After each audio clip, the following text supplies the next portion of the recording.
les êtres humains naissent libres et égaux en dignité et en droit. Article 1 de la Déclaration universelle des droits de l'homme. Mesdames et messieurs, je suis Joran Lumba, votre présentateur sur droits humains, en direct sur R7. Aujourd'hui, en prologue, nous allons parler de notre rubrique « La voix du peuple ».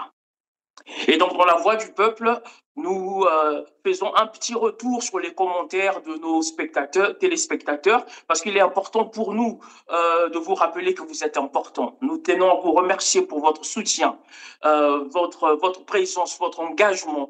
Et c'est pour cette raison que nous avons mis en place cette rubrique afin de pouvoir partager vos commentaires. Parce que nous recevons plusieurs propositions dans la section commentaires, nous recevons des messages, ainsi de suite. Donc, nous allons commencer à célébrer ces personnes-là qui soutiennent R7, qui soutiennent l'émission Droits humains. Partagez vos pensées, vos témoignages et vos propositions. Alors, pour commencer, il y a une pensée qui a été évoquée lors de notre émission de la dernière fois concernant l'affaire des passeports au Congo-Brazzaville. Il y a monsieur Moukila Jano qui a eu à donner un témoignage qui est basé sur une expérience personnelle. Et donc, je me permets de lire. Ayant participé à ce projet de passeport de la CEMAC, je peux affirmer qu'il n'y a jamais eu un appel d'offres pour le marché. Et donc là, il faisait allusion à l'appel d'offres concernant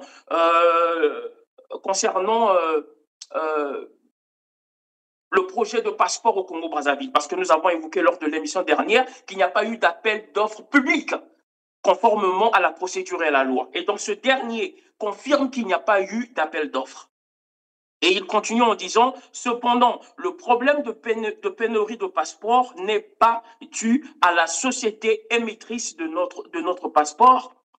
D'ailleurs, c'est l'une des plus grandes sociétés en Europe, comme nous l'avons d'ailleurs confirmé. De nombreux pays africains, dont le Cameroun, le Tchad, le Soudan et autres, ont fait le choix de cette même entreprise. Le choix de cette société,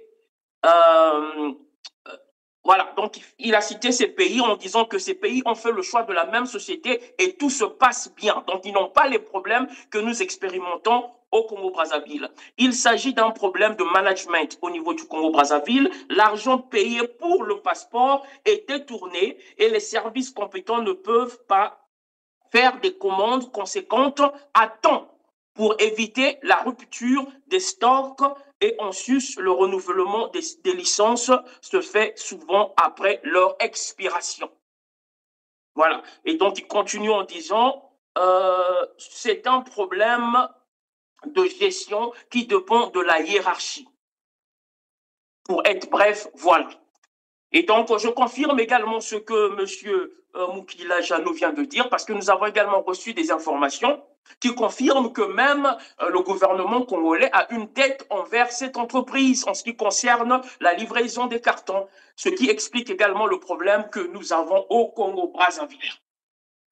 Donc voilà la pensée, le commentaire et le témoignage que nous avons voulu partager dans la rubrique Voix du peuple concernant l'épisode passé. Donc n'hésitez pas, en suivant l'émission, commentez, donnez vos témoignages, donnez des propositions et nous allons les lire dans cette rubrique. Vous pouvez également nous envoyer des commentaires en audio.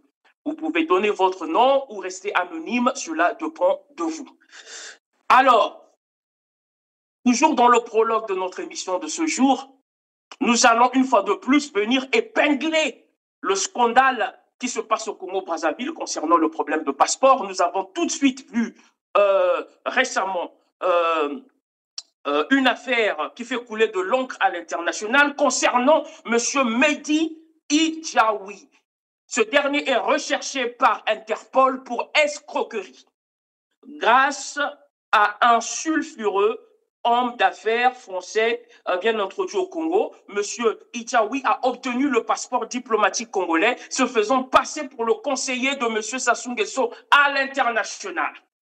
Mesdames et messieurs, vous voyez là toutes les évidences relative à ce que nous avons eu à évoquer dans le passé, lorsque nous avons dit que le travel ban au Congo-Brazzaville n'a rien à voir avec, l'abus de séjour des Congolais aux États-Unis.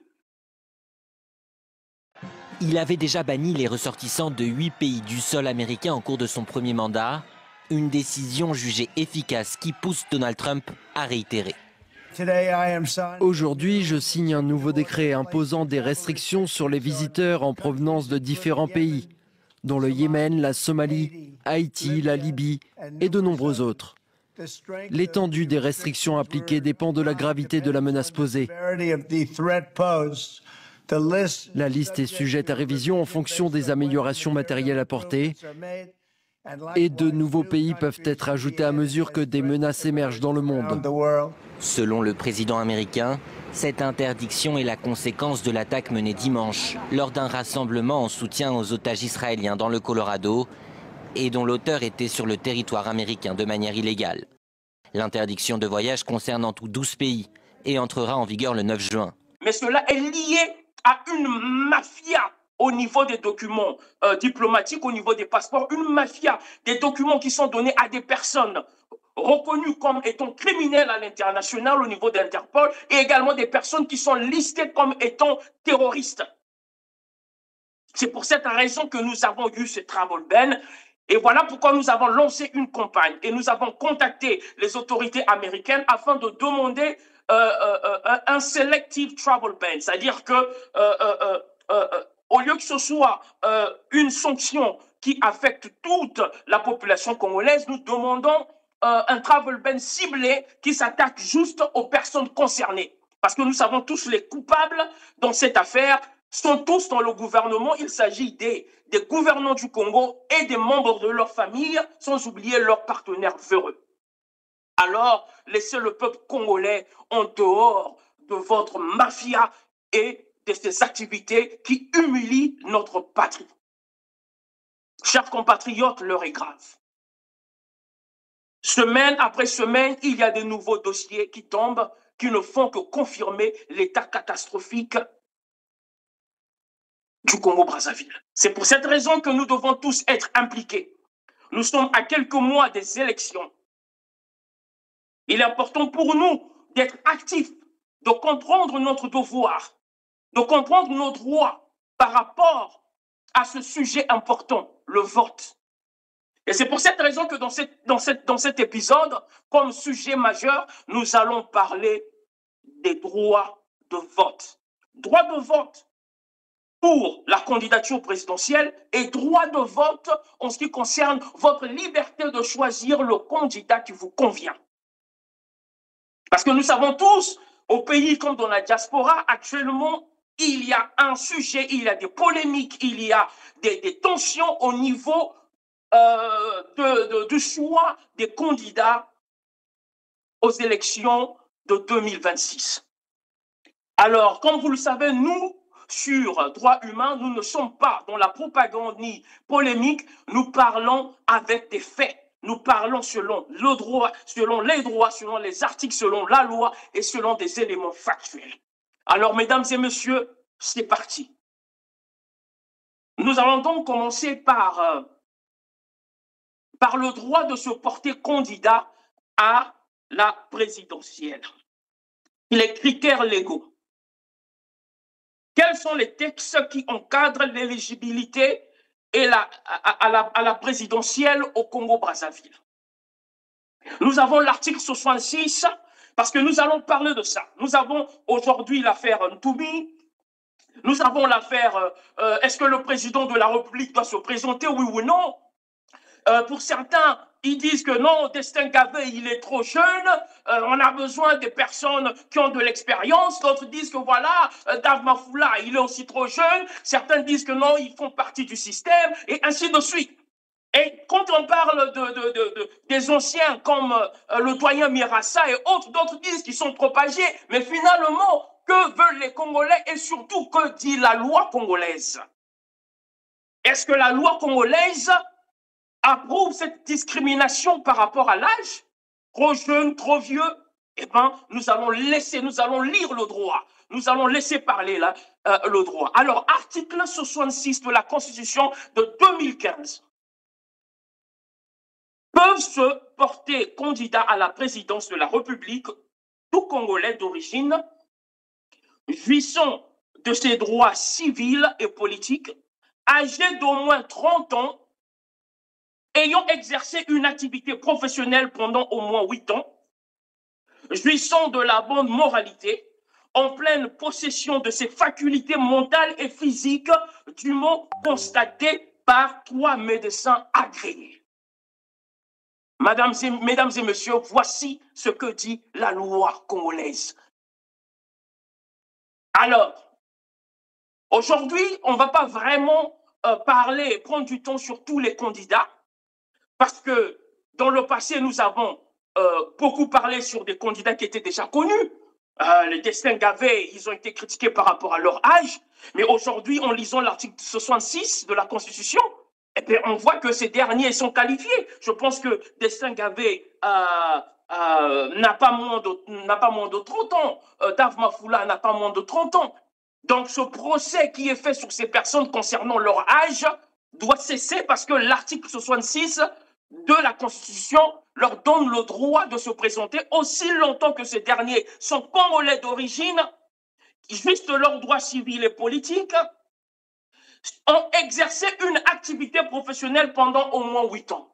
Donc les Congolais doivent se poser la question, est-ce que M. Dave Mafoula, M. Gavé, est-ce que ces personnes, dans leur CV, peuvent montrer une expérience d'au moins 8 ans? Voici les conversations que nous devons avoir, au lieu d'avoir des conversations émotionnelles. Mais aujourd'hui, nous n'allons pas vraiment centrer notre conversation sur ces candidats parce que pendant toutes ces années, nous avons eu à faire des débats sur ces personnes, faire une analyse sur ces candidats-là. Donc, les Clément Mirassa, les Dave Mafoula et tout. Mais aujourd'hui, nous allons nous focaliser sur le cas d'un nouveau candidat qui s'est présenté, qui vient d'annoncer son intention de se présenter aux élections présidentielles en République du Congo. Et là, il s'agit de M. Toumi. Nous allons également parler du candidat du PCT qu'ils appellent le patriarche et le timonier pour vérifier est-ce que ce dernier, selon la loi, mérite de se présenter aux élections. Et donc, nous allons faire une comparaison tout en vous donnant des éléments de droit afin que les Congolais puissent être capables de converser sur une base intellectuelle, sur une base juridique, sur une base constitutionnelle. Nous savons également que l'article 80 de la Constitution précise le mandat du président de la République est incompatible avec toute responsabilité au sein d'un parti politique. Alors là, nous entrons donc dans l'analyse de l'éligibilité de M. Denis Sassou Nguesso. Remplit-il les conditions légales malgré son parcours? Au niveau de la nationalité, âge, santé, expérience, bon, jusqu'à preuve du contraire, il n'y a pas eu de débat sur la nationalité de M. Denis Sassou Nguesso. Voilà, il n'y a pas eu de débat. C'est vrai qu'il y a des rumeurs. Certains pensent qu'il n'est pas, d'autres disent qu'il est d'origine de la Côte d'Ivoire. La preuve en est, il y a eu des informations, des images qui ont été publiées sur la toile qui montrent que ce dernier a été consacré dans une région, de la Côte d'Ivoire où il est soi-disant originaire. Il a été consacré par les chefs traditionnels et ainsi de suite. Donc là, il s'agit des informations qui circulent. Et là, au niveau de l'âge, la Constitution dit clairement au moins 30 ans. Donc, par rapport à l'âge, M. Sassou, eh ben, il peut toujours se présenter. Maintenant, allons au niveau de la santé. OK? Au niveau de la santé, nous savons tous, mesdames et messieurs, que plus on prend de l'âge, plus il y a certaines réalités. Il y a certaines informations que nous avons reçues qui indiquent que de temps en temps, le président a des malaises par rapport à sa santé. C'est pour cette raison que lorsqu'on prend un certain âge, il est important de faire ce qu'on appelle des check-ups médicaux. C'est pour cette raison que l'article 66 précise que le candidat doit passer par une vérification médicale par au moins 3 médecins. Donc, les 3 médecins doivent faire une vérification médicale sur le plan mental et sur le plan physique. Mais, sauf erreur de ma part, je pense que cette loi n'est pas respectée au Congo-Brazzaville. Est-ce que vous connaissez ces médecins qui ont eu à faire cette inspection médicale sur les candidats au Congo-Brazzaville lors des élections passées? Voici des conversations que les Congolais doivent se poser. Nos conversations doivent être basées sur ce que dit la loi. Est-ce que les candidats, c'est pour cette raison que beaucoup de pays africains, nous avons à la tête de nos nations des fous, des personnes qui se permettent de commettre des actes qui étonnent même d'autres dirigeants de l'Occident. Voilà pourquoi des présidents comme Donald Trump appellent l'Afrique, le continent du shithole, comme il dit en anglais. Et c'est une expression en anglais, en fait, qui veut dire que c'est un continent de merde, excusez-moi le terme.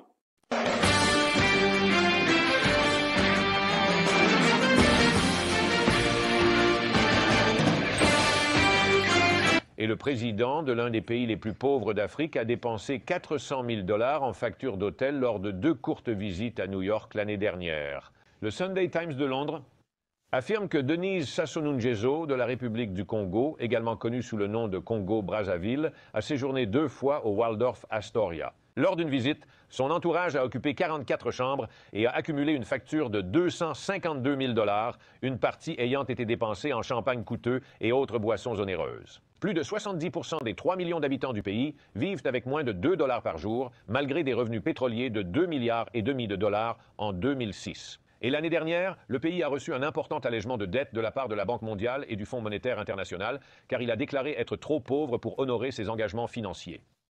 Pourquoi? Parce que nous avons à la tête de nos nations des personnes qui, en réalité, si on pouvait les faire passer par un test médical, on va tout de suite se rendre compte que ces derniers ne sont pas mentalement stables.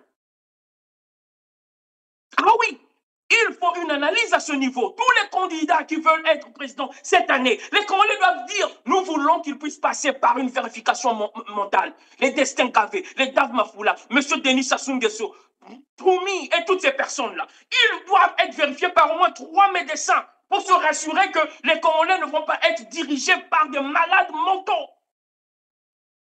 Voici une réalité. Un sujet qui n'est pas mis sur la table par beaucoup de personnes.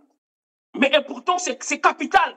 Dans toute entreprise sérieuse, lorsqu'on doit élire une personne, on a donné une responsabilité de CEO, de chef d'entreprise, d'un groupe, d'une grande entreprise. Mais ce dernier doit passer par des tests. Parce qu'il s'agit là de la destinée de toute une entreprise de plus de 1000, 2000, 5000 employés. Alors, si les entreprises se permettent de le faire, mais il est immature pour un État, pour un peuple, de ne pas exiger la même chose de leurs gouvernants. Alors, vous voyez qu'il y a donc ce test-là.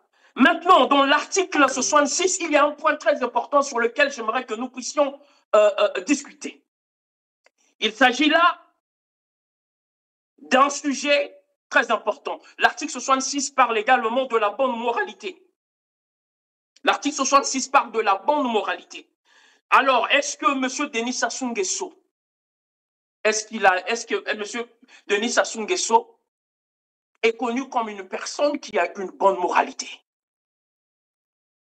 La révision constitutionnelle de 2015, jugée comme un coup d'État constitutionnel par l'organisation IFIDH, une organisation des droits humains. Voici comment ce que cette organisation a qualifié l'action de M. Denis Sassou Nguesso en ce qui concerne la révision de la Constitution en 2015. Alors, c'est un tel acte classifie M. Denis Sassou Nguesso dans une catégorie de personnes qui n'ont pas une bonne moralité, conformément à l'article 66. C'était le 14 décembre dernier à Abidjan. Denis Sassou Nguesso assiste à l'investiture d'un président ami. Son Excellence, Monsieur Denis Sassou Nguesso, président de la République du Congo, que j'appelle affectueusement l'empereur. Le lendemain, investiture d'un autre président, réélu lui aussi pour un 3e mandat, et rebelote. Je salue l'empereur. On sait qui c'est l'empereur. Denis Sassou Nguesso.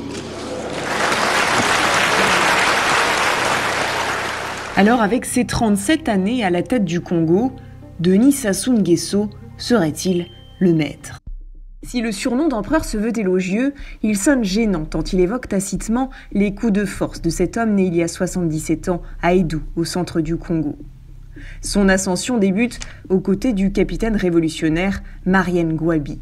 Nous disons que la révolution, c'est surtout l'affaire des jeunes. Pourquoi? C'est parce qu'une révolution socialiste ne se fait pas en un jour. Le jeune officier parachutiste, cofondateur en 1969 du Parti congolais du travail marxiste-léniniste, participe au renversement de plusieurs chefs d'État.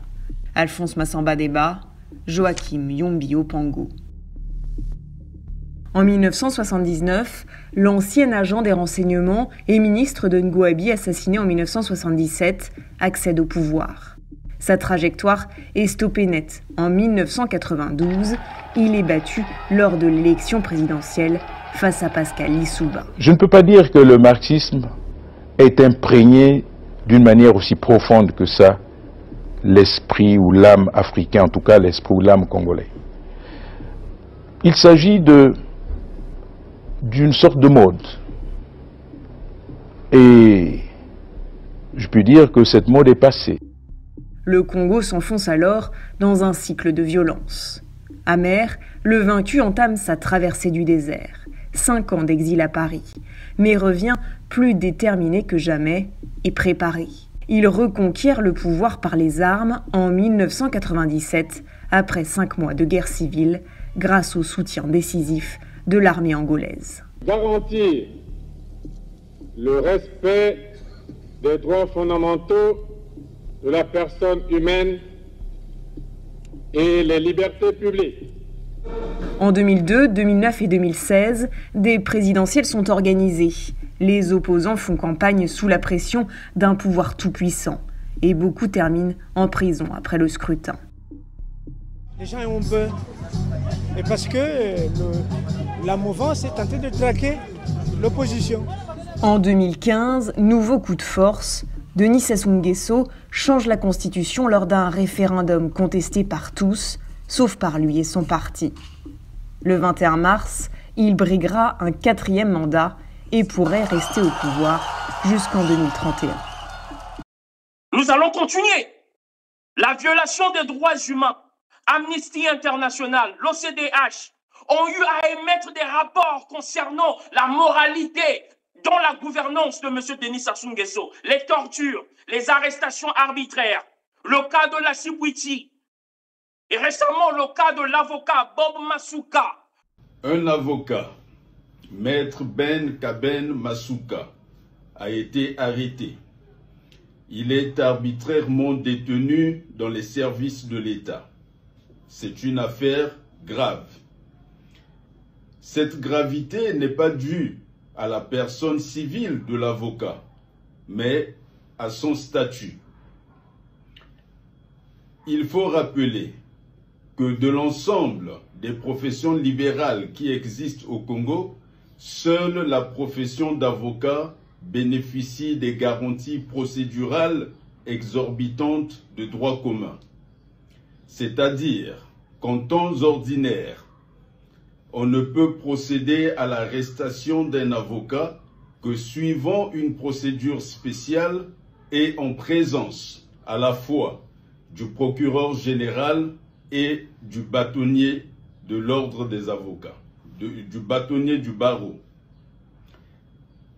Cette garantie, ce privilège, n'est pas un cadeau fait aux avocats, mais c'est la manifestation de la reconnaissance du rôle primordial de l'avocat dans le primat du droit dans la société. Il importe de rappeler que l'avocat est celui qui porte la voix de la personne qui risque d'être condamnée ou de celle qui risque de perdre son patrimoine. L'avocat participe à travers le débat contradictoire formalisé à la production de la vérité et à la distribution de la justice. C'est en raison de ce rôle qu'on lui reconnaît, d'une part, la liberté de la conception stratégique de la bataille judiciaire qu'il aura à mener, et d'autre part, l'indépendance dans le choix des moyens qu'il aura à utiliser.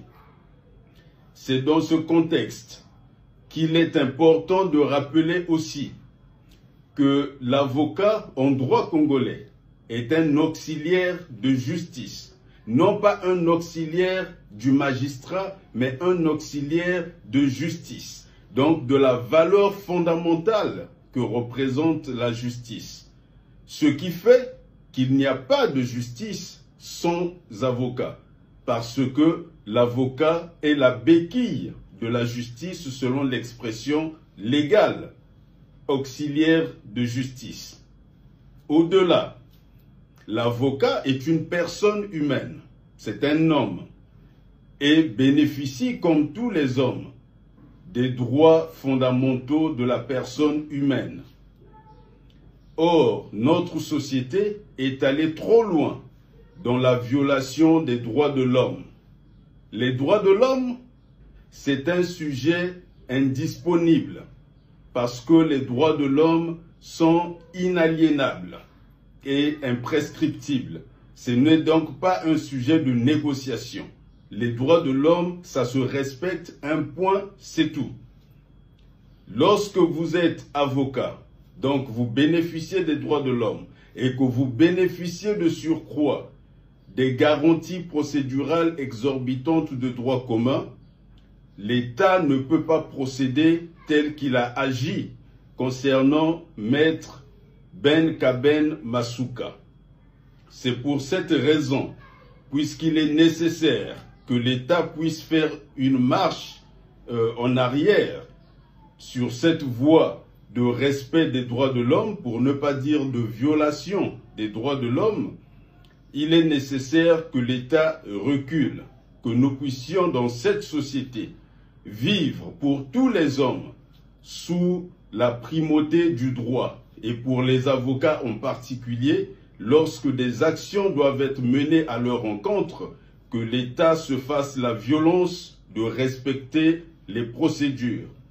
Bien entendu, les avocats ne sont pas au-dessus de la loi, mais ils ne sont pas en dessous de la loi non plus. Il importe donc de respecter le cadre légal.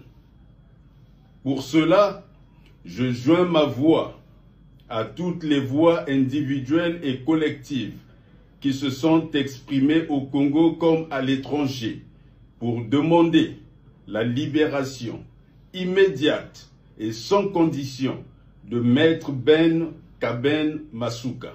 Jusque-là, arrêté arbitrairement par les services de renseignement, et selon les informations qu'on a reçues, ce dernier avait validé la marche des citoyens concernant la misère des Congolais. Et ce dernier, en tant qu'avocat, n'a fait que dire que c'est le droit des Congolais de marcher. Cela fait partie de leur droit constitutionnel. Et donc ce dernier a été arrêté par rapport à son positionnement. Alors, qu'est-ce qu'un tel acte nous dit concernant la moralité de M. Denis Sassou Nguesso? Eh bien, nous voyons que selon l'article 66, M. Denis Sassou Nguesso n'est pas qualifié. M. Denis Sassou Nguesso n'est pas de bonne moralité.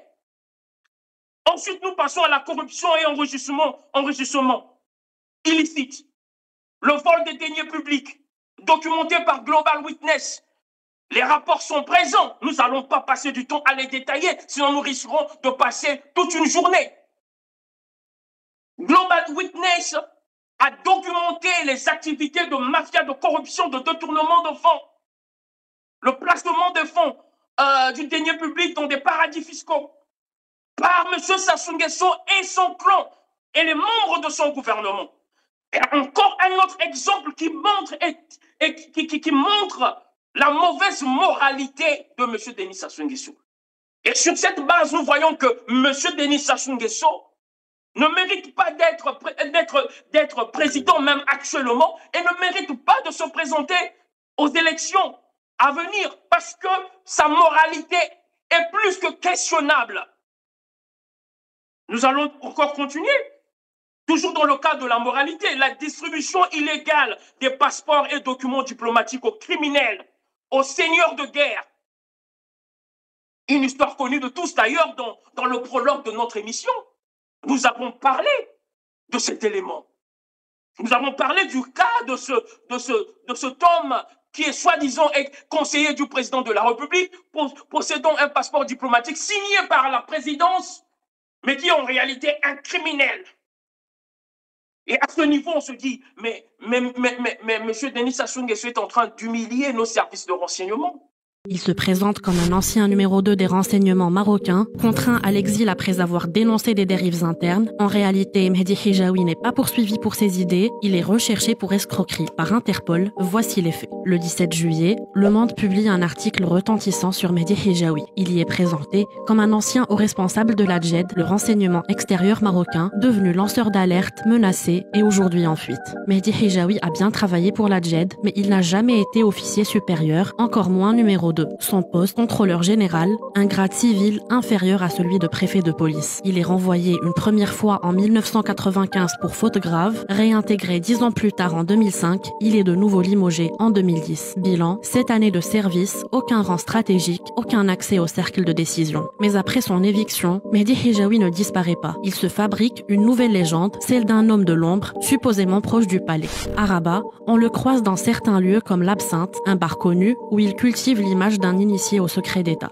Il évoque un carnet d'adresses tentaculaires, promet des interventions, des connexions, des coups de pouce. Et cette façade devient son arme principale. Il recrute un ancien policier qu'il maquille en conseiller du roi. Pour régler ses comptes, il s'associe à un youtubeur installé au Canada. Il utilise même des audios générés par intelligence artificielle, imitant la voix de hauts responsables. Pour rendre le tout crédible, il obtient un passeport diplomatique congolais, obtenu via un homme d'affaires français bien introduit à Brazzaville. Grâce à ce document, il se fait passer pour conseiller du président Sassou Nguesso lors de ses déplacements. Avec cet attirail, il réussit à piéger des investisseurs en Suisse, au Brésil, aux États-Unis. Il parle de plus d'1 milliard de dollars de projets fictifs, terrain à Rabat, chaîne panafricaine, opérations confidentielles et même organisation de la Coupe du Monde au Maroc sur haute instruction. Alors pourquoi Le Monde relaie-t-il cette fable? Parce qu'il coche toutes les cases. Un ancien agent qui parle, un appareil d'État présenté comme oppresseur, un homme seul face à la machine sécuritaire. L'article s'appuie uniquement sur les déclarations de Mehdi Hijawi, relayé par son avocat William Bourdon. Aucun fact-checking du passé et présent trouble de Mehdi Hijawi. Et surtout, aucune parole donnée aux nombreuses victimes d'un escroc désormais notoire. C'est pour cette raison que nous rappelons à nos chers frères et sœurs des services de renseignement. Le service de renseignement ne consiste pas à savoir où vit M. Jura Lemba avant Dakawapi. Il est dans quel pays? Le jour qu'il sera à l'aéroport, il faut signaler son arrivée, tout ça. C'est pas ça le service de renseignement. Le service de renseignement, ce n'est pas chercher à savoir, ah non, Cédric Balou a reçu de l'argent de l'étranger par le canal d'un membre de sa famille et vous arrêtez ces membres de la famille. Mais ce sont des violations de droits. Mais le service de renseignement ne sont pas là pour ça. Monsieur Denis Sassou Nguesso a réduit l'image honorable de nos services de renseignement. Comment pouvons-nous avoir un général à la tête du pays et nous avons un service de renseignement qui a été réduit à de telles futilités? C'est pour cette raison que nos services de renseignement n'ont pas été capables de démasquer des criminels comme ce monsieur Adjoui, là, ce monsieur qui a été recherché par Interpol. Mais c'est la moindre des choses dans un État. Lorsque des partenaires viennent, lorsque des personnes se rapprochent du président, même si cette personne a été introduite par un proche homme d'affaires français auprès du président, Mais ce n'est pas une raison d'accepter n'importe qui. C'est le travail et le devoir des services de renseignement de faire une analyse. Nos services de renseignement doivent travailler main dans la main avec Interpol et d'autres organisations. Ils devaient voir, ils devaient être connectés aux databases, à la base de données. Ils pouvaient juste taper le nom et vérifier déjà si cette personne n'est pas enregistrée dans des fichiers de criminalité. Mais zéro. Voilà pourquoi nous avons au Congo-Brazzaville des criminels qui aujourd'hui se font passer pour les conseillers du président de la République.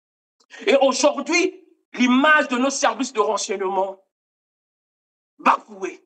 C'est pour cette raison, lorsque nous allons changer les choses au Congo, nous allons construire la plus grande école de formation militaire des gendarmes, la plus grande école des services de renseignement en Afrique centrale du moins. Nous allons redonner l'honneur, le respect des services de renseignement au Congo, pour que vous permettre de faire votre travail, de protéger le Congo à l'échelle continentale et internationale.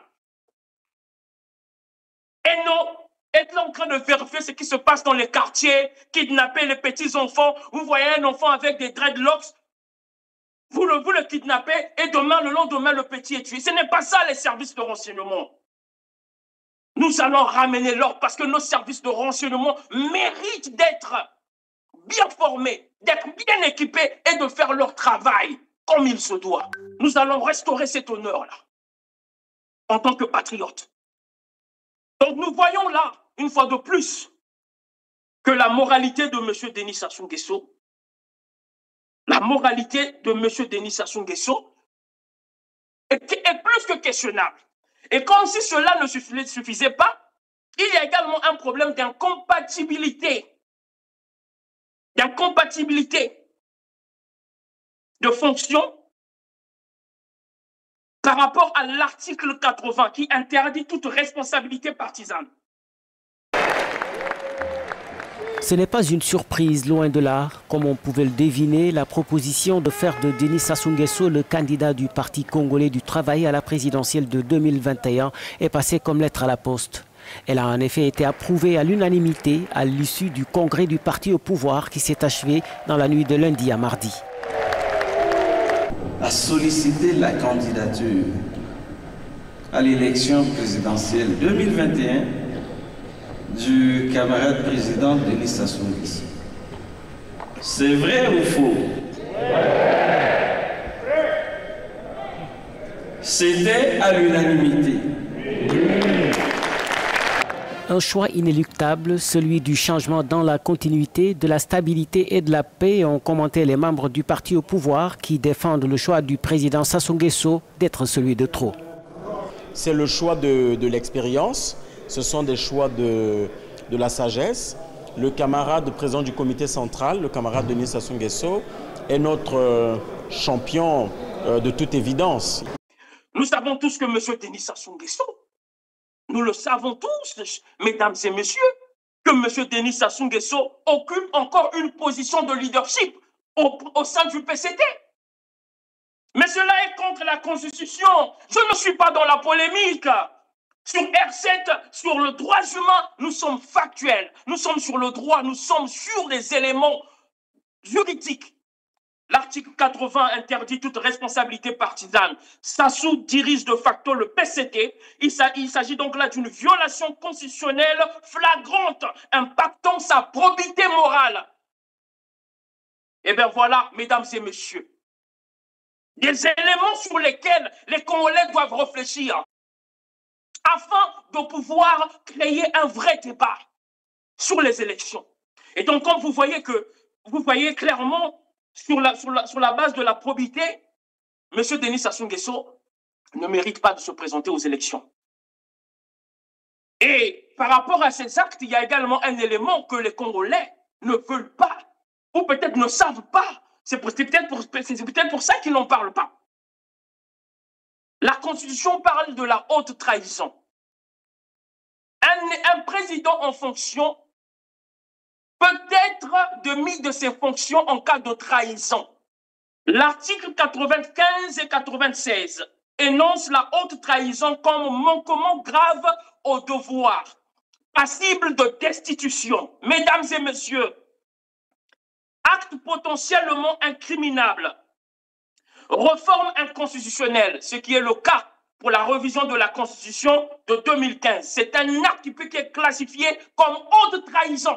Au Congo, une coalition d'opposition annonce l'arrestation de 6 de ses cadres. La nouvelle intervient alors que de nouveaux affrontements ont opposé ce matin des groupes de jeunes aux forces de l'ordre à Brazzaville. La police est intervenue à coups de gaz lacrymogène. Ces tensions interviennent au lendemain de heurts meurtriers dans la capitale congolaise. Dernier bilan officiel, 4 morts au moins et une dizaine de blessés. La population manifeste contre le référendum de dimanche. Le scrutin devrait permettre au président Denis Sassou Nguesso de changer la constitution et de briller un troisième mandat. François Hollande lui a adressé quelques mots tout à l'heure. Il a appelé le président congolais à rassembler, respecter et apaiser.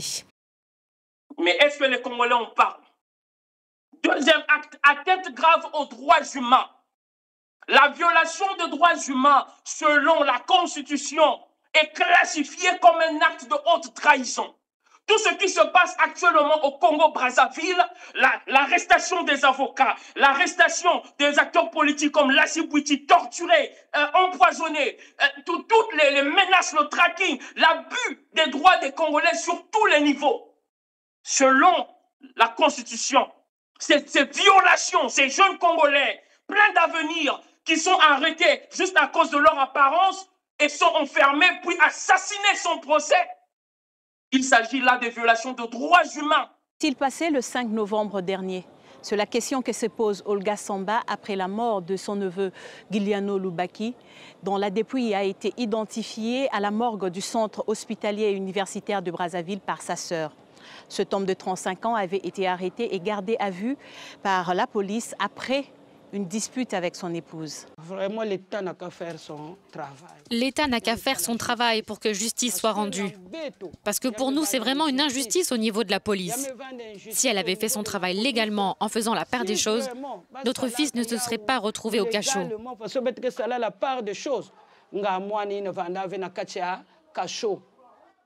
Il n'est pas un malfrat.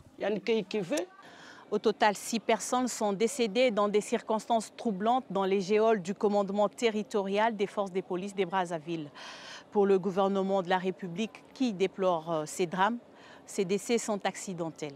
Ce drame est aujourd'hui une illustration de l'impératif que les pouvoirs publics ont érigé en priorité. C'est face à l'augmentation de la délinquance, notamment la délinquance juvénile, qui va plus vite que les infrastructures. Nous nous retrouvons devant une surpopulation carcérale au point où des sujets de droit, pourtant déjà placés sous mandat de dépôt, donc qui auraient dû être probablement transférés à la maison d'arrêt, n'ont pas pu l'être, compte tenu de 2 phénomènes, la surpopulation dont nous venons de parler, et puis la Covid. Les organisations des défenses des droits humains, de leur côté, sont montées au créneau. Elles évoquent des possibles actes de torture et exigent une enquête indépendante avec notamment des autopsies pour que les causes véritables de ces décès soient connues. Et cela est classifié comme un acte de haute trahison. Sous d'autres cieux, là où il y a des opposants sérieux, des opposants qui sont déterminés et un peuple qui se respecte, le peuple allait déjà demander la destitution de M. Denis Sassou Nguesso pour haute trahison.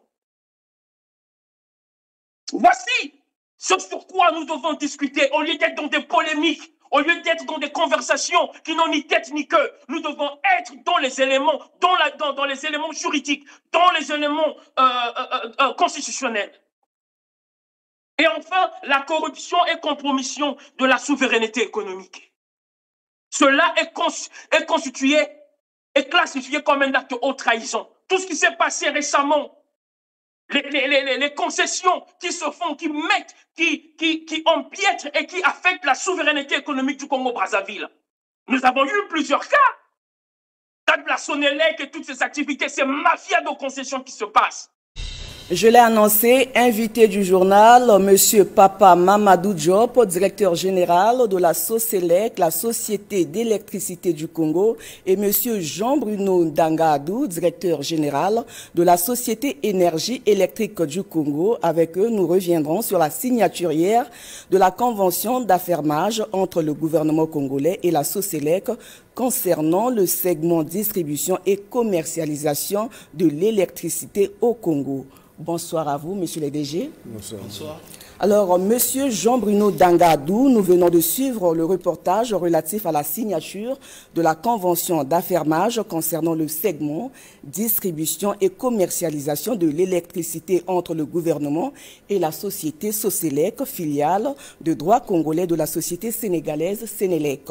Une certaine opinion parle de la vente de EKRC. Vous, en qualité de DG de cette entreprise, pouvez-vous nous dire qu'en est-il exactement? Merci madame de m'avoir invité. Je vous en prie. Je tiens à rappeler que Énergie électrique du Congo a été créée en 2018 comme société de patrimoine. Ce n'est pas maintenant qu'elle a été érigée, mais c'est depuis 2018 que cette société a été créée comme société de gestion du patrimoine électrique du Congo. À titre transitoire, on a confié la gestion du service public en attendant qu'on puisse trouver des partenaires pour confier la gestion des centrales hydroélectriques et de la distribution et commercialisation. L'heure est arrivée. On a déjà remis les centrales en concession. Et l'heure est arrivée, effectivement, de s'occuper du côté distribution et commercialisation. Ces partenaires vont nous apporter des investissements nécessaires pour améliorer la qualité du service public. Voilà le grand problème. Et ils auront aussi la mission de maintenir nos installations, de les entretenir. Et il y aura donc une notation de la performance de ces sociétés-là, où nous sommes actionnaires à 15%. Ça veut dire que nous sommes le gendarme de l'État au sein de ces sociétés-là, pour voir si réellement ils respectent la convention signée.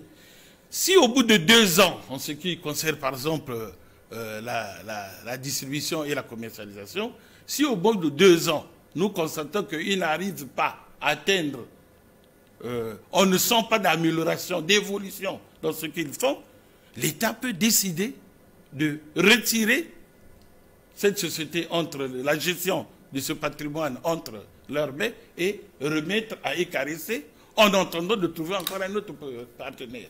Donc le rôle d'EKRC, c'est comme de gérer le patrimoine de l'État à des moments où parfois il y a eu faillite du côté du concessionnaire ou du fermier. Donc dire que EKRC a été vendu, c'est faux. C'est faux, c'est faux. Tout le personnel de la distribution et de la commercialisation sera reversé, je dis bien reversé au sein de la société du fermier. Donc il n'y aura pas de demandes à faire ou d'autres papiers, non. Mais ils ont l'obligation. Le problème des passeports diplomatiques qui sont remis à des criminels de guerre. Mais attendez, mais c'est là, nous allons parler, les éléments sont là. Nous ne sommes pas dans l'émotion. Nous ne sommes pas dans l'émotion. Selon plusieurs révélations médiatiques et documents circulant dans le domaine public, le régime de Denis Sassou Nguesso a été accusé d'avoir délivré des passeports diplomatiques et ordinaires congolais à des ressortissants étrangers, y compris des chefs de milices armées comme Abdoulaye Miskine, un seigneur de guerre centrafricain parfois considéré comme un terroriste.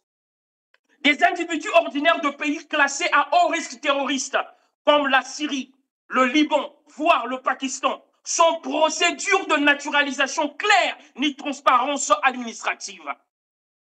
Voilà là un autre exemple classifié, que l'on peut classifier comme un acte de haute trahison. Parce qu'à cause de cela, les États-Unis ont placé un travel ban sur le Congo-Brazzaville pour des raisons de sécurité. Ça veut dire que les actions posées par le gouvernement congolais sont même en train d'affecter la sécurité d'autres pays. Et est-ce que vous savez que de tels actes peuvent initier une guerre? C'est-à-dire que si aujourd'hui, l'une de ces personnes portant le passeport diplomatique du Congo attrapée aux États-Unis, si aujourd'hui Donald Trump décide de lancer une guerre contre le Congo-Brazzaville pour menace contre le territoire américain, est-ce que vous savez que sa décision sera légitime? Parce qu'il aura une preuve pour prouver qu'il y a des terroristes avec des passeports diplomatiques venant du Congo-Brazzaville qui sont venus aux États-Unis en vue de poser des actes contre leur État. Mais est-ce que vous savez que cela est suffisant pour les Américains de venir attaquer le Congo-Brazzaville? Mais quelles sont les personnes qui vont payer les pots cassés? Mais ce n'est pas que la famille de Sassou et Sassou lui-même, mais c'est tous les Congolais qui vont payer les pots cassés. C'est pour cette raison que nous disons, chers Congolais, sortons de la distraction, sortons des émotions, sortons des discours d'ethnie, de toutes ces histoires-là. Non, soyons sérieux, soyons matures. Car notre pays est en danger. Ces pratiques ont contribué, selon plusieurs sources, à la décision de travel ban prise par les États-Unis sous l'administration Trump, interdisant aux Congolais l'accès à certains types de visas, immigration, diversité et ainsi de suite. Voici ce que dit la Constitution. L'article 95, haute trahison. Le président de la République ne peut être poursuivi pour haute trahison. Il y a haute trahison lorsque le président viole intentionnellement les dispositions de la Constitution ou compromet gravement les intérêts supérieurs de la nation. Tous les éléments que nous vous avons donnés prouvent que M. Denis Sassou Nguesso a violé tous ces éléments mentionnés dans l'article 95. Mais que fait l'opposition? Aujourd'hui, on nous parle d'un Ntoumi, on dit que c'est on nous dit que c'est c'est le candidat qu'il faut. Permettez-moi un peu de m'essuyer parce que lorsque je parle du Congo-Brazzaville, je suis très passionné. Je suis très passionné. Voilà. On nous parle de M. Ntoumi. Mais d'accord. Mais je viens de vous citer l'article. Hein. Les Congolais ne doivent pas être dans les émotions. M. Ntoumi a le droit de se présenter aux élections aussi longtemps qu'il répond aux critères. Les critères sont là. On ne doit pas être dans l'émotion. Les critères sont là. On nous parle d'une affaire de rapport de force. Que voilà, Ntoumi est la solution parce que ce dernier a un rapport de force. Donc, par rapport de force, ils font allusion à sa milice, le fait qu'il est armé et tout ce qui suit. C'est un rebelle et tout ça. Mais déjà sur cette base-là, si nous devons juste parler sur le point du rapport de force, est-ce que M. Ntoumi a réellement un rapport de force face à M. Denis Sassou Nguesso? En tenant compte de son rapport, de sa réputation en tant que résistant, en tant que rebelle.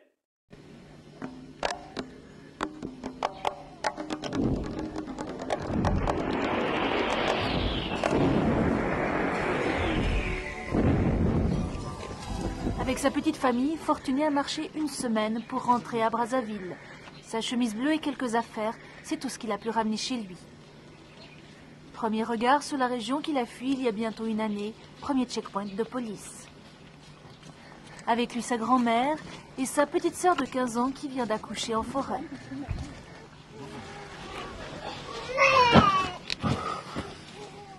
Fortuné fait partie de ceux qu'on appelle ici les retournés, ces 200 000 Congolais qui reviennent peu à peu à Brazzaville après avoir été chassés par la reprise des combats le 18 décembre 1998.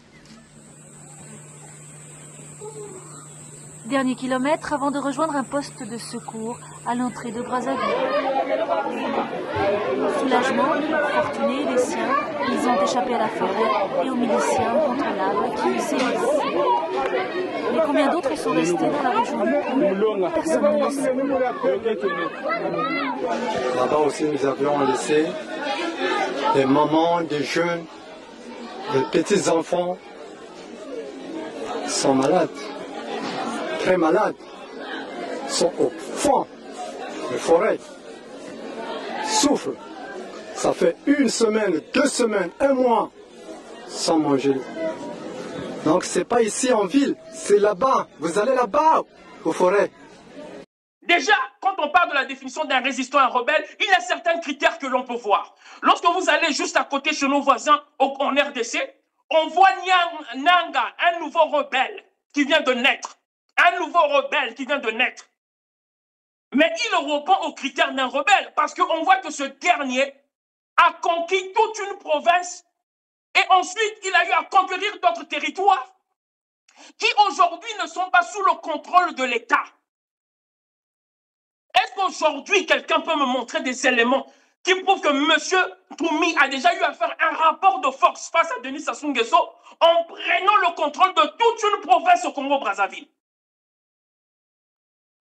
Tout simplement parce que M. Denis Sassou Nguesso ne veut pas affronter Ntoumi à cause du rapport de force parce qu'il a une milice. Est-ce que quelqu'un peut me présenter ces éléments?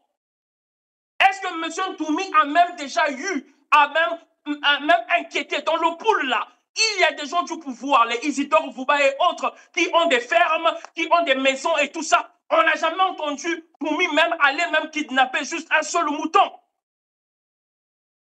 Des gouvernants du pouvoir. Alors, sur quel point M. Ntoumi est une menace? Parce que même au niveau du pool, lorsqu'il y a eu des bombardements, mais on parle de rapport de force lorsqu'on dit, comme on dit en lingala, otie, totie, otie, totie. C'est-à-dire que tu attaques, nous on réplique. Est-ce que lorsque on a attaqué le pool, est-ce que M. Ntoumi a répliqué en attaquant par exemple le fief de M. Denis Sassou Nguesso? Vous le savez, nous sommes ici pour protéger notre pouvoir. Nous.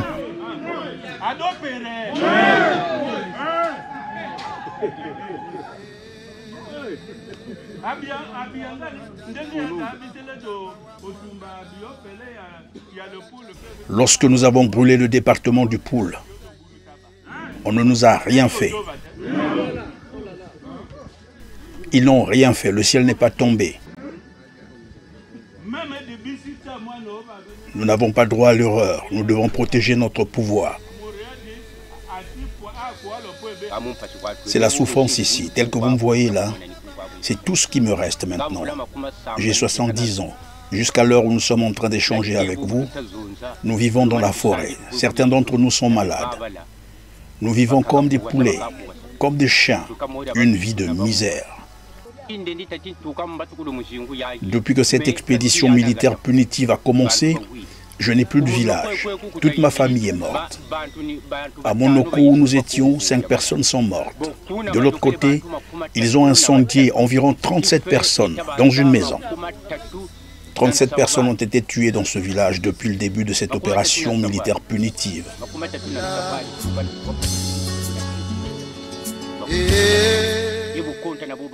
Sans compter ceux qui sont morts de maladie.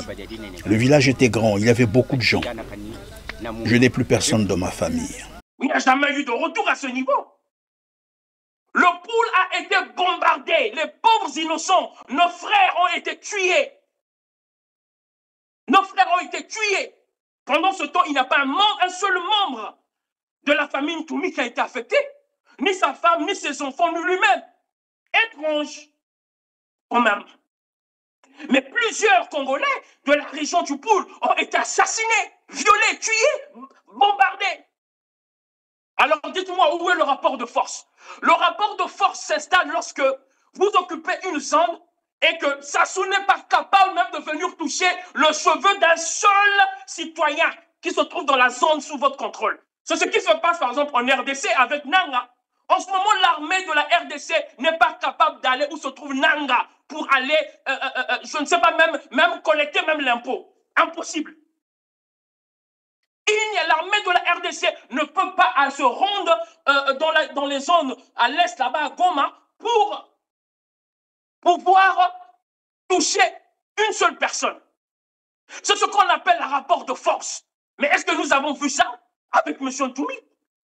Mais M. Ntoumi qui se fait passer pour un rebelle, une personne, un rebelle n'a pas besoin des élections, un révolutionnaire, comme les Che Guevara, les Nelson Mandela et autres, ils n'ont pas besoin des élections pour libérer leur peuple.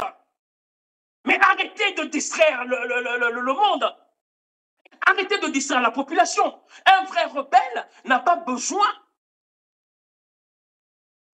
des élections pour pouvoir agir. Nanga n'a pas attendu les élections pour pouvoir agir. Alors de quel rapport de force? En ce moment, Toumi a plus de 242 raisons. Je dis 242 parce que c'est le code du Congo-Brazzaville. Toumi a 242 raisons pour pouvoir libérer le peuple congolais. Le problème de l'eau, le problème d'électricité, la violation des femmes, les mineurs qui sont violés. Et après, il n'y a pas de loi, les gens sont libérés parce qu'ils font partie du pouvoir. Les avocats arrêtés, les acteurs politiques arrêtés. Même en 2015, lors de la violation de la Constitution, mais il y a eu des Congolais qui sont sortis en masse. Mais c'était une opportunité pour M. Toumi de venir libérer le Congo-Brazzaville. Mais ce dernier ne l'a pas fait. Alors de quel rapport de force parlez-vous, mesdames et messieurs? Vous voyez que là, moi, je ne suis pas dans l'émotion. Moi, je ne suis pas contre la présentation de la présentation de M. Toumi aux élections. Non, moi, je ne suis pas contre. On est en train de faire un débat intellectuel. Parce que là, je vous citerai également des articles qui donnent aux Congolais le droit à la liberté d'expression et le droit de choisir leur candidat. Donc les gens ne peuvent pas imposer leur choix, leur candidat aux Congolais. Il doit y avoir un débat démocratique. C'est ce qui se passe en France. C'est ce qui se passe partout à travers le monde. Il y a un débat. Vous devez venir défendre votre candidat avec des arguments, des faits. C'est comme ça que les choses se font, mesdames et messieurs. Et donc déjà, comme vous pouvez le voir, par rapport à l'article 66 de la Constitution de 2015, lorsqu'on parle des conditions, nous voyons le Congolais, M. Toumi, jusque-là, personne n'a douté de sa nationalité. Donc on dit Congolais de Brazzaville, bien qu'il y a certaines personnes aussi qui doutent de sa nationalité. Parce que nous avons reçu des informations, des personnes qui nous disent que non, en réalité, il n'est pas Congolais de Brazzaville. Mais nous, on ne veut pas rentrer dans ça parce qu'il nous faut des éléments clair. Nous, on n'est pas dans l'émotion. On ne veut pas juste critiquer quelqu'un pour le plaisir de critiquer. Donc, pour nous, M. Toumi, c'est un Congolais de Brazzaville. L'âge requis, M. Toumi répond à l'âge. Il a l'âge pour se présenter. Donc, Otikan Toumi, ce qu'a l'ingui, par rapport à la nationalité, par rapport à l'âge, il est qualifié. Otikae possède une longue expérience politique. Au niveau de l'expérience, au moins 8 ans. Bon. On voit que M. Toumi, en fait, au départ, il était, je ne sais pas, pasteur, il traitait des fous et tout ça. Je ne sais pas si c'était un truc légal qu'on peut mettre sur son CV. On ne sait pas. On sait qu'il est pasteur pendant combien de temps il a eu à œuvrer en tant que pasteur. Si ça fait 8 ans, déjà par rapport à la loi, il est donc déjà qualifié. Ensuite, il a également été ministre, nommé ministre, et également responsable chargé des séquelles de guerre, la restauration de la paix, tout ça. On parlera de tout ça avant de clôturer. Et donc, je pense qu'il faut compter le nombre d'années. Donc, je pense que quand on essaie d'associer tout ça, on peut se dire que M. Toumi a plus de 8 ans d'expérience. M. Toumi a plus de 8 ans d'expérience. Maintenant, nous allons parler plutôt de la probité morale. Donc, en termes de probité morale, il y a des rapports de l'Amnesty International. En termes de probité morale, il y a le rapport de l'OCDH, de plusieurs organisations internationales. S'il vous plaît, ce n'est pas M. Luemba qui le dit, ce sont des rapports qui ont été faits par des organisations respectables. Amnesty International et Zako Baba Congolais. Donc, il y a des organisations qui font des analyses impartiales et qui ont eu à donner des éléments qui disent que M. Toumi, par rapport à son implication lors de la guerre, sa probité morale est questionnable. Donc, lui et M. Denis Sassou Nguesso, ces deux-là ont une probité morale questionnable, même juste par rapport à la guerre. Parce que des innocents ont été tués. Cette guerre-là n'était pas une guerre contre des étrangers. On n'était pas face à une invasion. Le Congo n'était pas en danger face à un ennemi externe. Ce sont des gens, par rapport à leur égoïsme, leur amour du pouvoir, ont décidé de déclencher une guerre qui a causé la mort de plusieurs civils. La tombe a été cassée. La porte de cette tombe a été cassée pour fouiller les caisses qui étaient là-dedans. Il y avait des caisses là-dedans. Les gens croyaient qu'il y avait de l'argent. Il y avait quoi dans les caisses? C'était des raffias, des raffias, des objets d'art. Des objets d'art. Et ça a été emporté? Non, ils ont fini par abandonner. Ils avaient fini par abandonner puisqu'ils n'avaient pas trouvé ce qu'ils cherchaient. c'est le grand frère de notre père. Il est mort pendant la guerre. De suite d'une blessure, il est mort pendant la guerre à Kaungabudjumu. Et il nous a fallu l'exhumer là-bas pour la ramener ici. Et ce village a été détruit pendant la guerre? Ce village a été détruit pendant la guerre. Les quatre maisons qui étaient ici ont été brûlées pendant la guerre. La première était là. La deuxième était là. La troisième derrière cette tombe-là.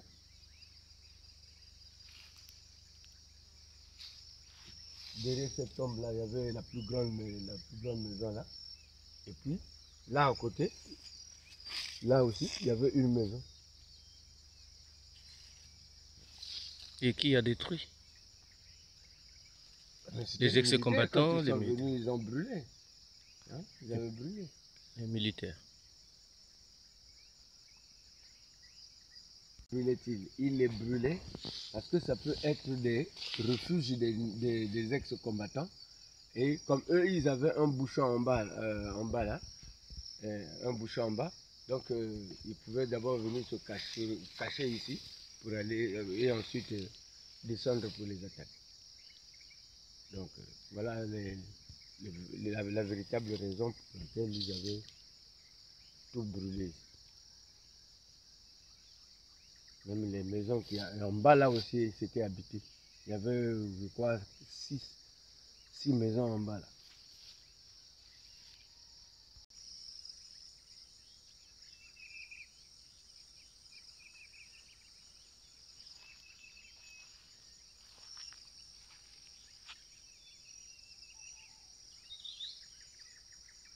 Ce sont des crimes. Ce sont des crimes. Donc, lorsque l'État congolais a décidé, je ne sais pas, d'amnistier, je sais pas, de mettre une couverture sur cette affaire et tout ça, ils n'ont pas consulté les Congolais de Brazzaville. Parce que les rapports disent qu'il y a des témoignages des personnes qui pleurent parce qu'ils ont perdu des membres de leur famille à cause de M. Ntoumi. Il y a des témoignages qui ont été enregistrés par des organisations internationales. Des personnes qui disent qu'ils ont été victimes des milices de M. Ntoumi. Ils ont été tabassés. Lorsqu'on parle de la gifle de Saint-Michel, cette gifle-là, là où on chicote les gens avec le revers de la machette, ce n'est pas une invention de M. Lema. C'est ce qui se passe dans le pool. C'est comme ça que certains membres sont punis.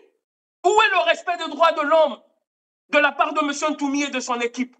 Est-ce que c'est comme ça qu'il va diriger le Congo-Brazzaville en faisant sa propre loi? Donc vous voyez que déjà sur cette base, au niveau de la probité morale, M. Ntoumi n'est pas qualifié pour être candidat à la présidence. M. Ntoumi n'est pas qualifié parce qu'au niveau de la probité morale, ce dernier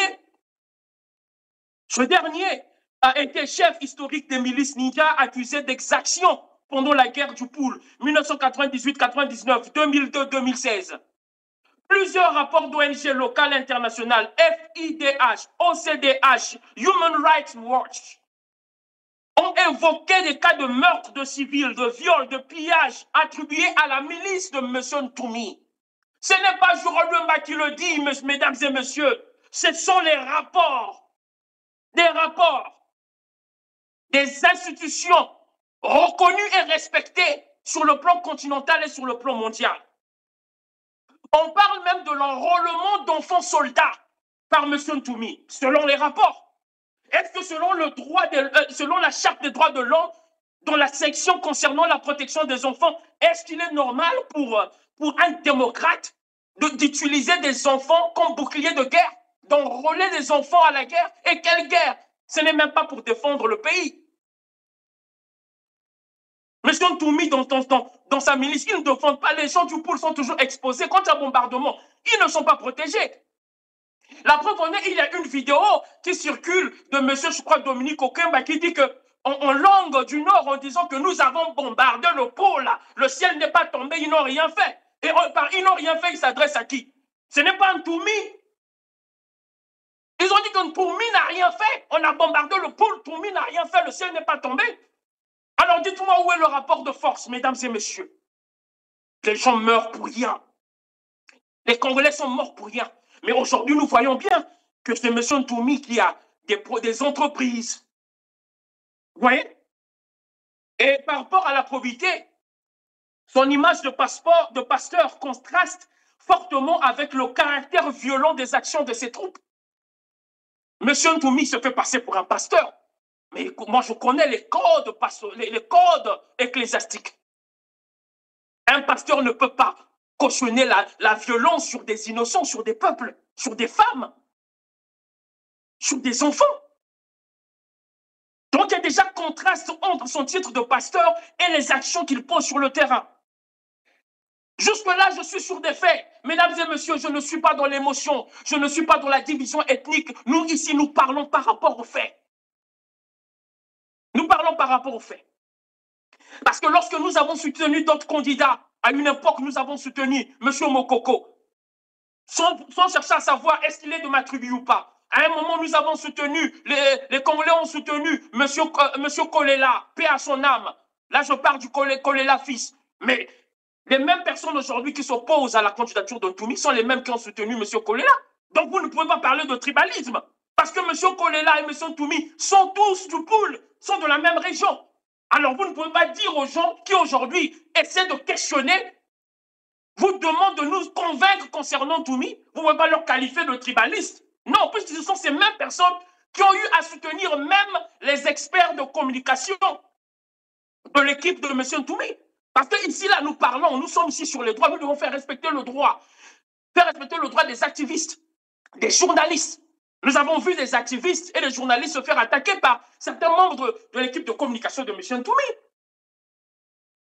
Et l'un d'entre eux, quand il était sur le point d'être renvoyé au Congo-Brazzaville, mais ce sont les mêmes personnes du nord au sud qui se sont mobilisées pour sa libération. Ils n'ont pas vu qu'il était du pool et tout. Chers Congolais, nous devons enlever la victimisation. D'utiliser la carte d'ethnie lorsque cela nous arrange. Parce que, cher monsieur, lorsque nous nous sommes mobilisés, les Congolais se sont mobilisés, R7, Jana TV et toutes ces chaînes se sont mobilisées pour la libération de Faye Monama. Ce dernier était fier, il était content. On lui a offert des tribunes sur R7 et toutes ces chaînes. Il n'a jamais accusé ces chaînes d'être tribales. Mais maintenant que les gens posent des questions et s'opposent à son choix, ils disent que voilà, il y a une question de tribalisme. Cela est faux. Vous devez bien revoir votre communication. Parce que même au niveau de la communication, la première vidéo qui a annoncé la candidature de M. Ntoumi, c'était une erreur de communication. Parce que nous sommes dans la communication. Vous ne pouvez pas publier une vidéo qui annonce la candidature d'un candidat présidentiel et ce dernier parle en langue maternelle, alors qu'il est censé s'adresser à toute la population congolaise. Sachant que ce dernier a déjà une réputation d'être un leader rétracté autour de sa tribu, l'équipe de communication devait préparer une communication qui allait faire de Ntoumi un homme du peuple. Donc déjà, la première communication était une erreur monumentale de la part de l'équipe de communication parce qu'ils ont renforcé la pensée des détracteurs de Ntoumi en confirmant que voici cet homme est juste un leader d'une tribu. Vous voyez, ce sont des erreurs de communication. Nous sommes ici sur l'analyse de la politique congolaise et nous parlons sous la lumière des droits humains. Mesdames et messieurs, il s'agit ici du défi, le défi de la performance et des résultats salutaires pour l'intérêt commun. Donc nous demandons ici quels sont les résultats de M. Ntoumi.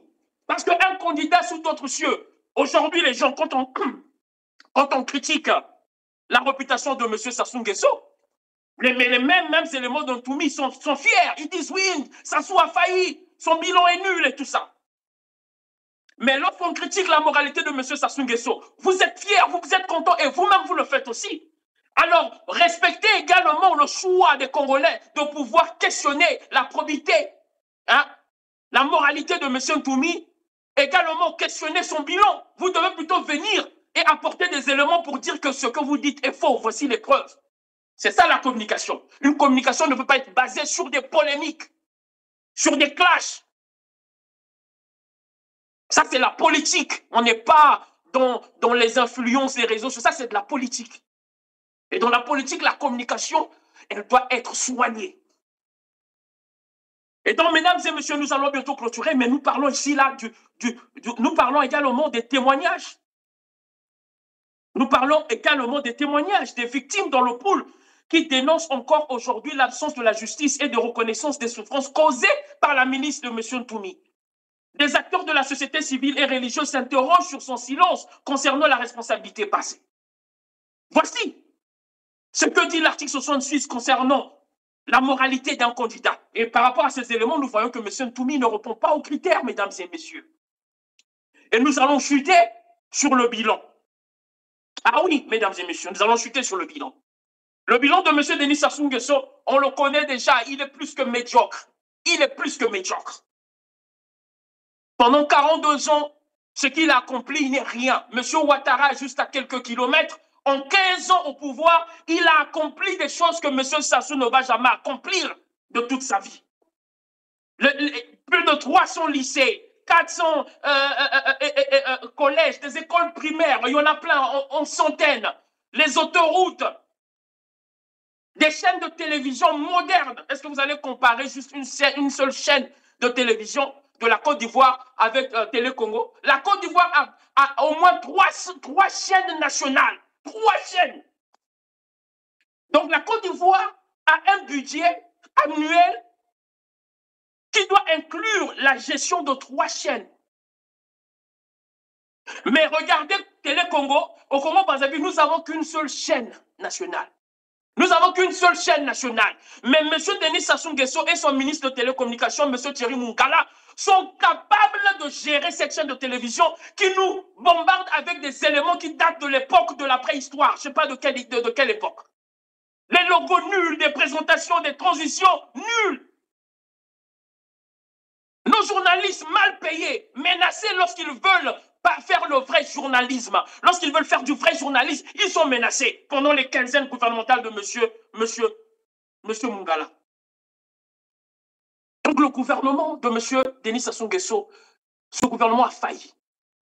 Donc ici nous parlons du bilan de M. Ntoumi. Et je répète que nous ne parlons pas des autres candidats, les Destin Gavé, les Dav Mafoula, les M. Mirassa et autres. C'est parce que nous avons parlé d'eux toutes ces années-là. Aujourd'hui nous parlons de Ntoumi parce qu'il est nouveau sur la scène des candidats au niveau de la présidence en 2000, en ce qui concerne les élections présidentielles en 2026. Et donc, quand on parle du bilan, eh bien, comment peut-on parler de rapport de force lorsque M. Ntoumi n'a jamais pu protéger les habitants du pool? Ça, j'en ai déjà parlé. Mais en ce qui concerne le bilan, je vais clôturer en disant ceci. Mesdames et messieurs, M. Ntoumi a été nommé à une certaine époque ministre dans le cadre de la consolidation, la paix et tout ça. Et ensuite, il a été nommé responsable d'un d'un consortium sur les séquelles de guerre et tout ça. Donc, M. Ntoumi avait un budget annuel et il était payé. Et selon les informations que nous venons de recevoir, il est payé jusqu'à ce jour. Votre ami et président de la République, sa vie est en danger. Et le danger provient de sa garde, du patron de sa garde. À qui avez-vous donné cette information? D'abord, partant du premier, là vous me rappelez des bonnes choses, j'avais déjà aussi fait, pendant que je remettais la fiche écrite par Bizi, j'avais aussi fait comprendre au président, par lettre toujours, que j'étais inquiet pour sa sécurité. Comment une personne inquiète de sa sécurité pouvait-il s'associer aux gens de l'extérieur qui aux rebelles? Pardon? j'avais déjà envoyé, en même temps que j'ai envoyé la fiche dont on a parlé sur les armes, le Mbizi là, j'avais aussi, maintenant que je me rappelle, j'avais aussi écrit au président, lui disant que je m'inquiétais du fait que il avait derrière lui quelqu'un qui a donné des armes aux rebelles. Et ça, je crois qu'on peut accuser d'Abira, vérifier. Alors je pose la question aux Congolais et à tous ceux qui soutiennent M. Ntoumi, parce que nous pouvons vous donner un droit de réponse pour venir répondre à tout ce que nous disons. S'il y a des faussetés qui ont été dites, nous vous invitons, venez avec des évidences. Oui, parce que nous sommes ici pour la vérité. Le bilan de M. Ntoumi par rapport à sa responsabilité, lorsque vous êtes chargé de la réinsertion des ex-combattants, des milices, des victimes de guerre et tout ça. Déjà, M. Ntoumi devait créer un centre médical qui devait traiter les ex-soldats et les victimes de guerre sur le plan mental.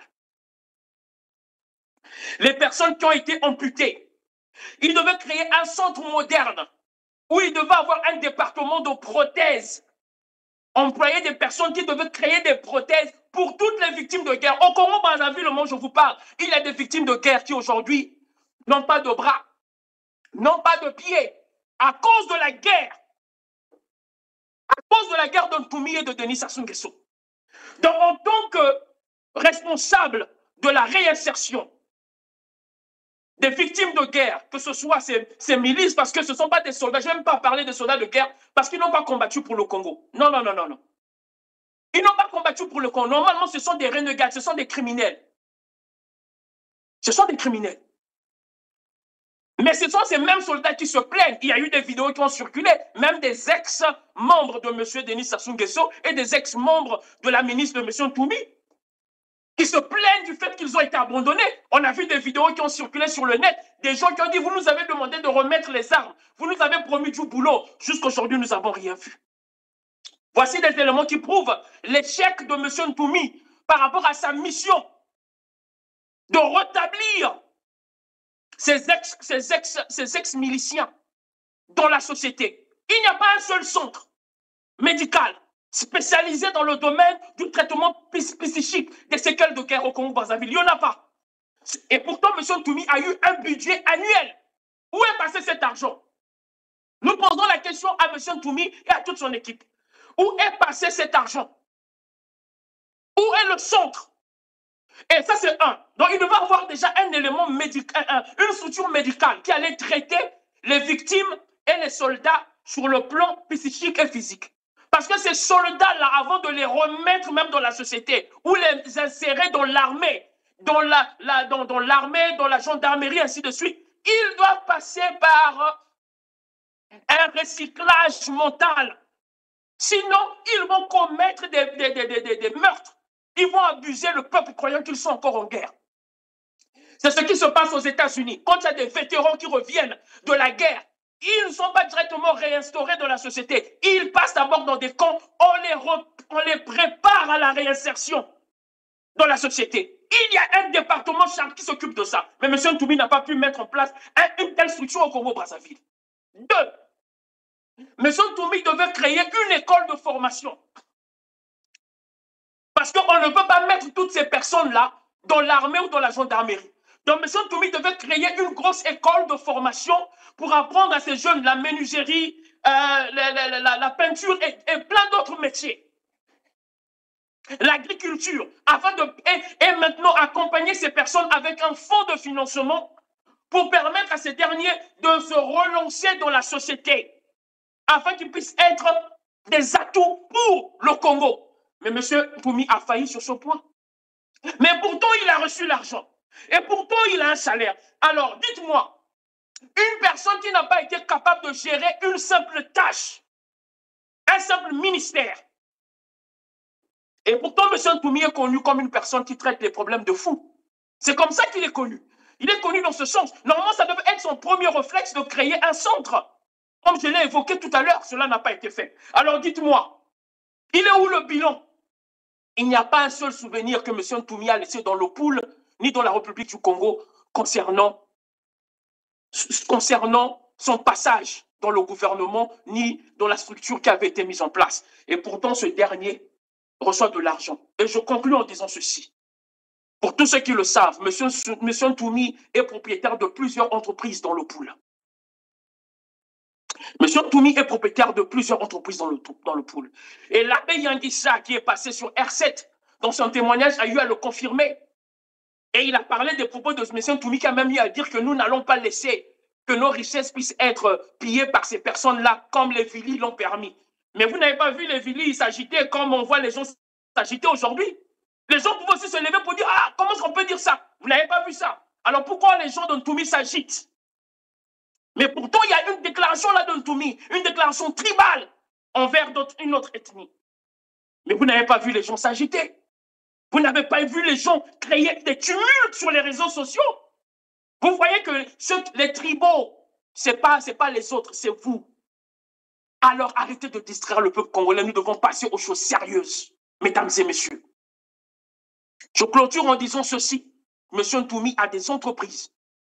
Où est le bien du peuple du pool? Pendant que M. Ntoumi s'enrichit, certaines personnes ont même été surprises de voir que ce dernier a un ventre bédonnant, qui est une preuve de bonne santé dans notre culture bantou. Mais lorsqu'on voit les habitants du pool, ils n'ont pas la même santé que M. Ntoumi. Et pourtant, M. Ntoumi a plusieurs entreprises. Mais avec cet argent, des ressources, des minéraux qu'il exploite, il devait commencer à bâtir des écoles et faire beaucoup d'exploits au niveau du pool. Rien n'a été fait. Le pool est toujours dans un état chaotique. Des écoles n'existent plus. M. Ntoumi a construit combien d'écoles avec l'argent des entreprises qu'il a? Avec l'argent, son salaire qu'il reçoit du gouvernement de M. Denis Sassou Nguesso. Combien d'écoles? Combien de centres pour les orphelins et les veuves qui ont été victimes de leur guerre? M. Ntoumi a construit quel orphelinat? Un centre d'accueil et de formation pour les veuves et les orphelins. Avec l'argent qu'il a reçu en tant que ministre et l'argent qu'il reçoit en exploitant les ressources du pool. Rien. Le bilan, il est connu de tous, zéro. Et pour finir, M. Ntoumi, qui aujourd'hui se fait passer pour un démocrate, il veut aller aux élections, mais le même M. Ntoumi est connu d'avoir des péages qui sont contrôlés par sa milice. Alors, mesdames et messieurs, mais soyons sérieux. Est-ce que dans un pays sérieux, est-ce qu'un démocrate peut avoir une milice et avoir des péages de la même manière que le gouvernement congolais, dont il a créé un État parallèle au pool, où il y a des gens qui s'oppositionnent ces milices et qui prennent de l'argent auprès des transporteurs. Et une personne comme ça, vous l'appelez démocrate? Une personne qui continue à utiliser sa milice, monsieur Ntoumi, vous devez décider, êtes-vous un démocrate ou un résistant rebelle? Mais il faut choisir. Voici les questions que nous posons à M. Ntoumi et nous posons à son équipe de communication et tout ça. Nandenga Mabete, dans l'esprit du dialogue, pièce contre pièce, argument contre argument, nous ne sommes pas dans l'émotion, nous sommes sur une base du défi de la performance et des résultats salutaires pour l'intérêt commun. Nous cherchons des porteurs d'élixir, des porteurs de solutions. Il ne faut pas juste dire qu'on est leader, il faut avoir un CV, un bilan pour le prouver. Et nous venons de démontrer que le bilan de M. Ntoumi, il est nul. Et d'ailleurs, son propre frère s'est rebellé contre lui. Parce que selon les informations que nous avons reçues, M. Ntoumi continue à recevoir de l'argent de la part de M. Denis Sassou Nguesso par rapport à leur deal.